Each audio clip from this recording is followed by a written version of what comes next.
Hey everybody, out here on a Monday morning getting some work done. I was noticing yesterday so many people on social media were saying called it. You know what I'm talking about.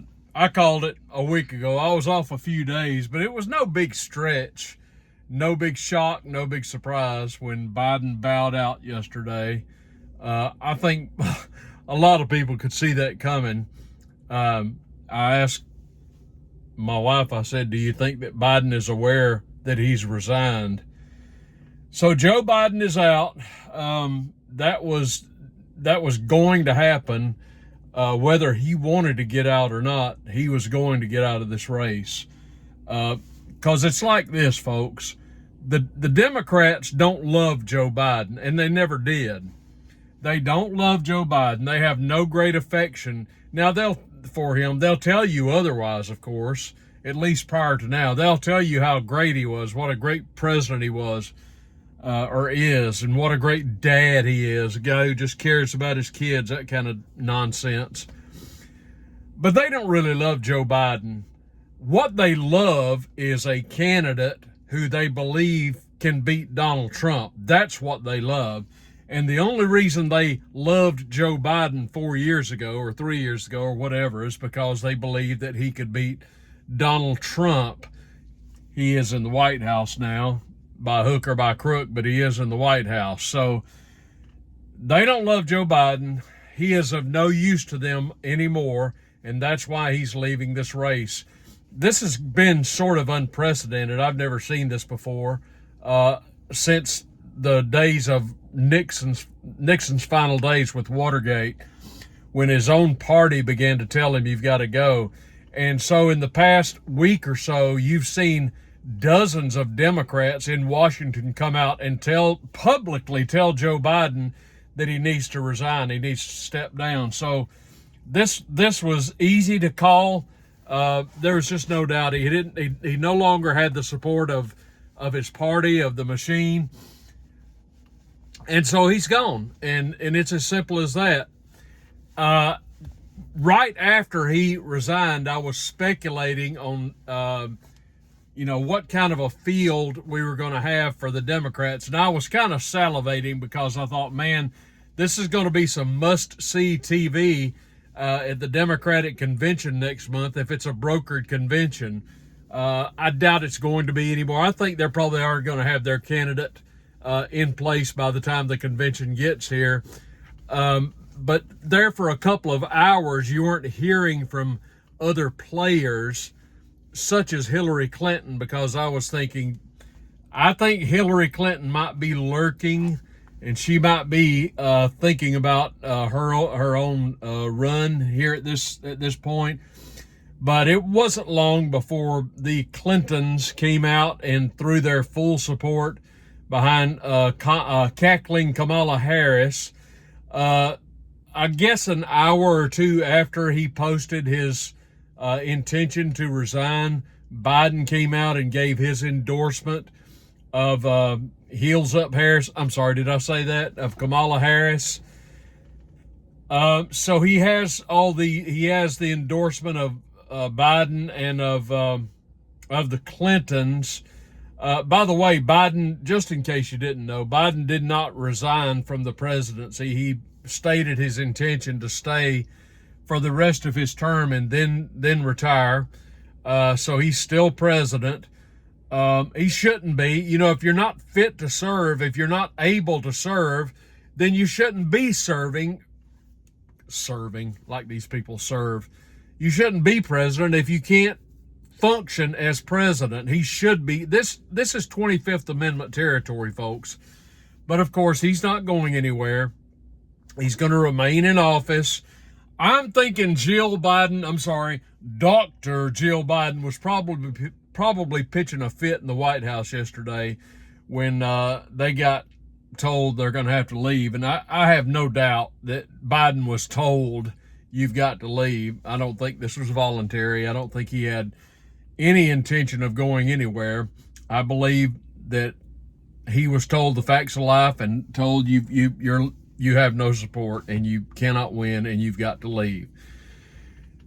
Now, back to Kamala in just a minute, but I said that the Clintons threw their support behind Harris, Biden threw his support behind Harris. Interestingly, Barack Hussein Obama did not endorse Kamala Harris.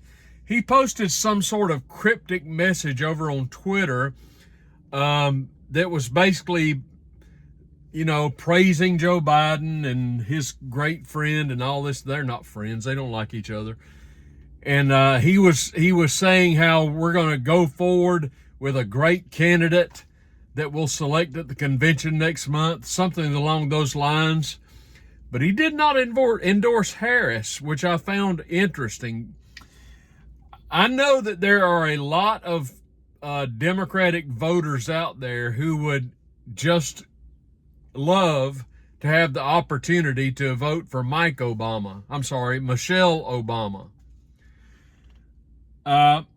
So it kind of makes you wonder, when Obama did not endorse Harris, what's going on behind the scenes. Now, I have felt, and this is only personal speculation, I don't have any facts to go by, but I have just felt like that Michelle Obama, who, by the way, would be a terrible candidate, as bad as Harris, if not worse, but I have felt that she really and truly does not want to run for president. I honestly think that's the case. And I don't think she's going to. I believe it's going to be I believe it's going to be Trump versus Kamala Harris. And I believe Trump is going to do as well against Harris as he would do against Biden. So it kind of makes you wonder, because Harris is a terrible candidate, a terrible politician. You will remember back during the 2020 primaries, she was running for president. And she was a terrible candidate, folks. She did not have the support. She did not last long. She did not get that many votes. And she was rejected, wholly rejected by the Democratic voters in the primaries, and she had to get out of the race. By the way, do you remember when she called Joe Biden a racist? Maybe he is, but, isn't it funny how these things work out? And in short order, of course, he taps her to be his vice president. But she was a terrible candidate. She is not articulate. She is not intelligent. Most people understand how she got to where she got to in life. Hello, downtown Willie Brown, the mayor of San Francisco. So she did not make her ascension in politics via merit. She got there another way, and I'll let you read between the lines there.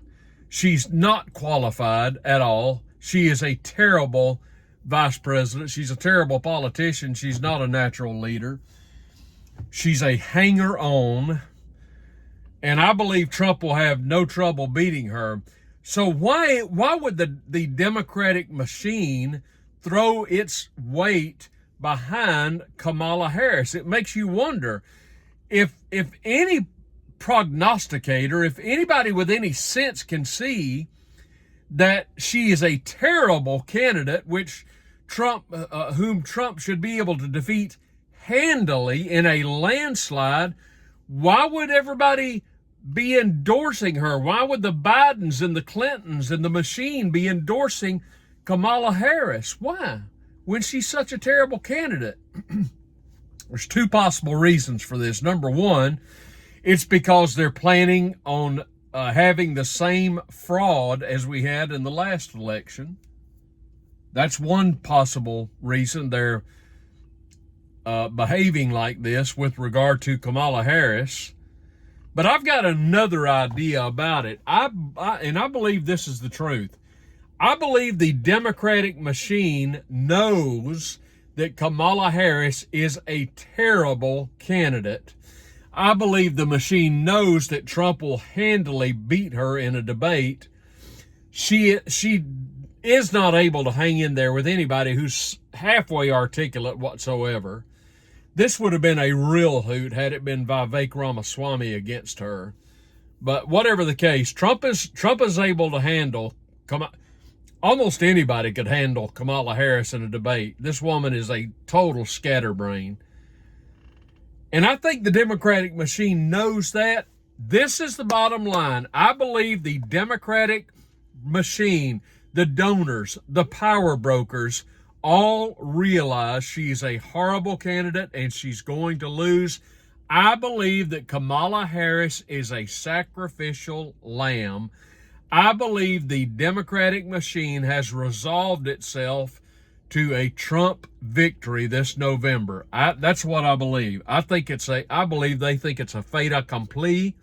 I believe they understand that Trump is going to win this election handily.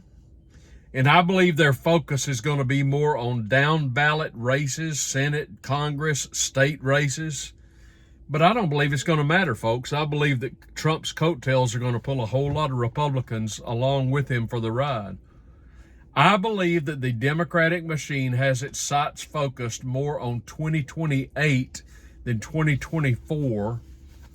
And somebody like Gavin Newsom, I don't believe Gavin Newsom wants anything to do with this race. I'll just tell you right now, I believe Newsom is running. He's raising his profile. He's raising his brand, if you will.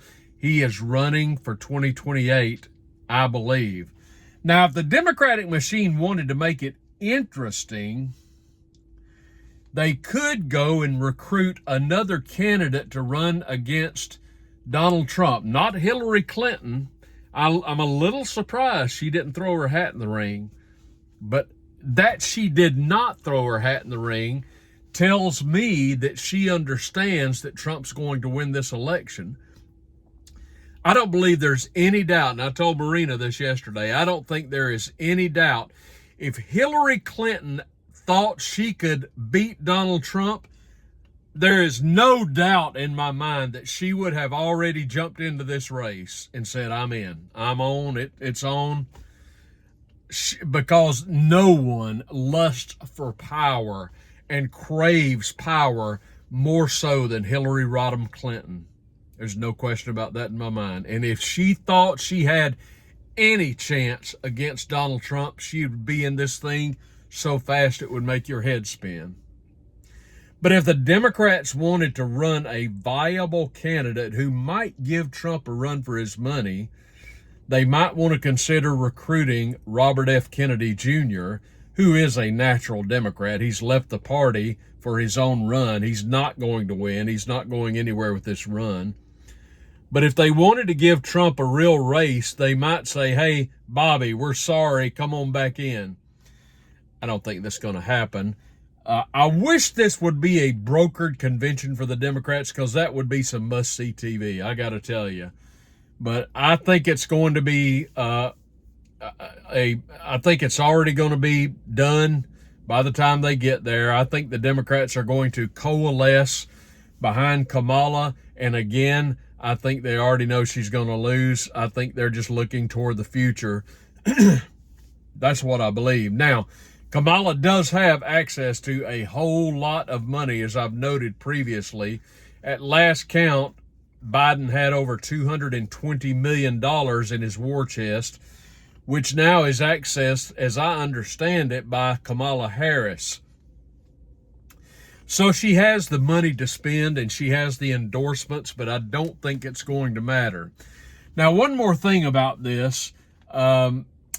You may recall the formerly Democratic senator from West Virginia is a man by the name of Joe Manchin, Senator Joe Manchin, who a few months ago, Joe Manchin, I'm not impressed with him. He's not one of these rabid left-wing Democrats who has completely lost his mind, such as Kamala Harris or AOC or somebody like that.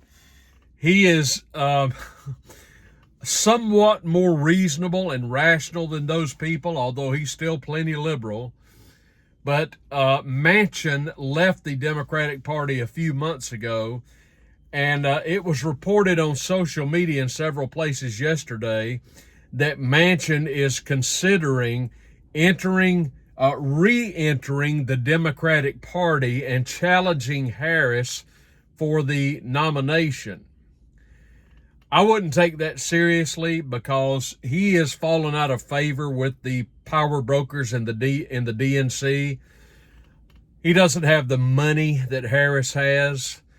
He would certainly be far more attractive as a candidate than Kamala Harris, in my opinion.